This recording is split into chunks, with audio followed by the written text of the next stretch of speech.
माझं नाव ज्ञानेश्वर दुर्गय्या अक्कलवार, राहणार डोळंबवाडी, पोस्ट चिखली, तालुका दिग्रस. मी Ashtavinayak agro agency Arni येथून 3 वर्षापूर्वी हे रोटावेटर घेतलेला आहे. रोटावेटर एक नंबर, म्हणजे गाडीवर लोड फ्री चालते. उभ्या पळाटीचे शेत काही असलं मी 1500 रुपये एकरानं मारून देतो. पूर्ण बारीक होती. हे अशा प्रकारे होती पळाटी, जरासा हे अशा प्रकारे. आणि रोटावेटर गाडीवर एकदम लोड फ्री चालते. गाडीचं समजा डिझेल बी खात नाही. त्याच्यामुळे रोटावेटर चांगला आहे. कोणी जर कास्तकाराला घ्यायचं असलं तर मॅसिओ, शक्तिमान हे बाकी रोटावेटर पेक्षा हे घेण्यात सोयीस्कर आहे, म्हणजे त्याचा फायदाच होईल. मी त्याचे ब्लेड वगैरे चेंज केले कधी नाही केले? नाही, ब्लेड बद्दल काय क्वालिटी आहे का नाही? ब्लेड आणि त्याचे नट 3 वर्षापासून एक नट बदलवला नाही. पूर्ण घासले तरी नट ढिले होत नाही, स्लिप मारत नाही. मी 3 वर्षापासून नट तेच वापरत आहोत. फक्त ब्लेड दगड लागल्यामुळे असा बेंड झाला तर काढून टाकतो आणि एकच ब्लेड नवीन टाकतो. म्हणजे जे तुमचा ब्लेड हा, बेंड किंवा लागला तोच ब्लेड तुम्ही तोच काढून चेंज टाकतो. करता? बाकी एवढा बी झाला ब्लेड, 1 इंचाची जाडी राहिली तरी तसंच काम करते मॅसिओचा ब्लेड. हा ना.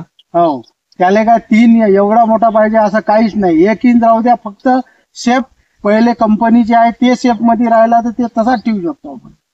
आणि बेंड झाला तर काढून टाका लागते. बाकी ब्लेड विषयी बी 1 नंबर ब्लेड आहे याचे. जे बेंड झाला काही गोट्याचा प्रमाण हा, गोट्याचा तरच बदली असं काहीच करायचा. म्हणजे तुमचं असं मेंटेनन्स आहे का? मेंटेनन्स तेवढं म्हणजे काहीच नाही. आजपर्यंत तुम्ही जसं आपण एखादी म्हणा काही तुटलं आहे काही घेतलं असं काही मेंटेनन्स आहे का? नाही नाही, तसं काहीच मेंटेनन्स नाही. बाकी आपल्या गलतीने समजा मेंटेनन्स निघू शकतो.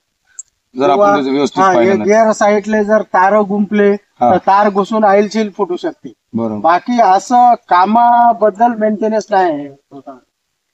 जर आपल्या गलतीत केली तरच मेंटेनन्स. बाकी काही असं काहीच नाही. maintenance 3 नाही. वर्षात काहीच नाही. जसं आहे तसं चालते.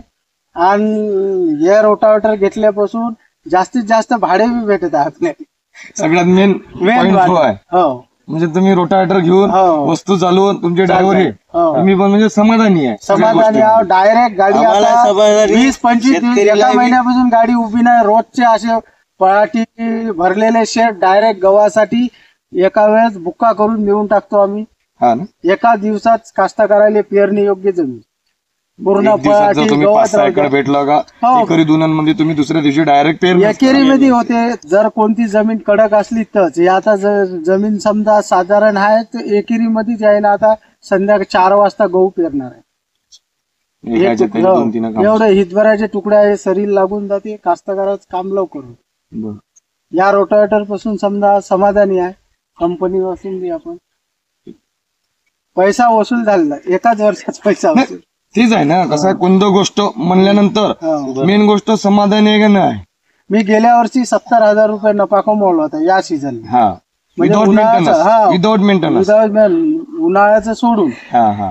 आता या वर्षी समजा 60-70. म्हणजे तुमचं सगळ्यात जास्त ट्रॅक्टर रोटरवर चालते. चालला तर रोटावेटर पेरणी. Famous, rotavator famous. या आजूबाजूच्या खेड्यात डायरेक्ट रोटा मारायचे तर आपल्याला रिझल्ट चांगले आहे.